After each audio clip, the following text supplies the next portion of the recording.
2রা October conference ফজিলাত থেকে বলছি শহীদুল আলম।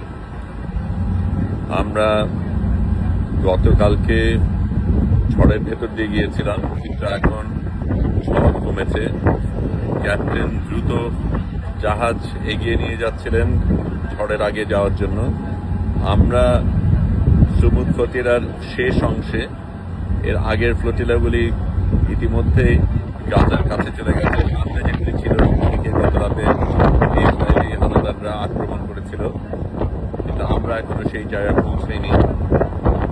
গতকালকে সমুদ্রে একটা তুরস্কের নৌজাহাজ আমরা দেখেছিলাম, কিন্তু সেটা দূরেই থেকেছিল।